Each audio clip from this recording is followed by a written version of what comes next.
United Kingdom kunzi vanhu variko kuvajamuka panguva ine, patiri kuona United Kingdom we always hear ma-protests anenge achiita especially kuma-embassies kana pa-parliament pamusoro pemutungamiri wenyika yeMasodanzo Mnangagwa.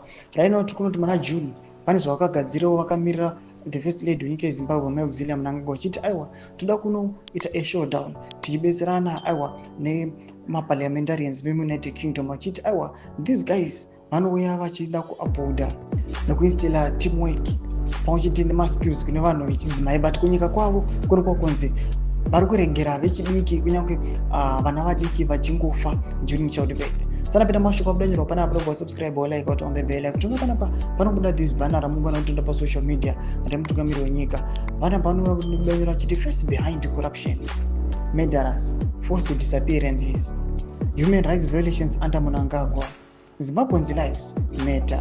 Vamwe vakabata maplacards amokona kanzi iti Mnangagwa the worst climate injustice criminal. Vakomuna kuUK vamwe kuona vari kuuya vachiratidzira vachiratidza kuti aiwa vazogutsikana nezviitika munyika yeZimbabwe vachiti mutungamiri wenyika panguva ino aiwa takumbodawo zviri nani. Makoza ari kuita nana Bomshogeza tinoona kuti vanhu vari kuUK panguva ino sezvinongoonekwa kuti United Kingdom hakuna ma-threats akanyanya kuwanda sezvinoitika munyika yeZimbabwe.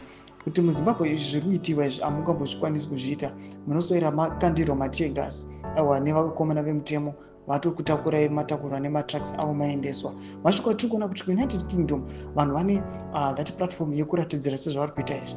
Pana pavari kuuya vachiexpressa their views, pana paucha nemuono yavo vachiti ZANU-PF we are now tired nayo ngaichirwa pasi.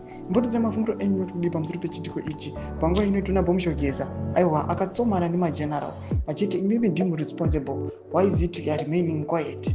Ndimi vanhu vakatarisirwa nenyika yese kuti mukaita action, mukaita something. Tudze mafungiro enyu notikudii pamusoro pechitiko ichi. Muna comment section medu, subscribe or like, turn on the bell icon.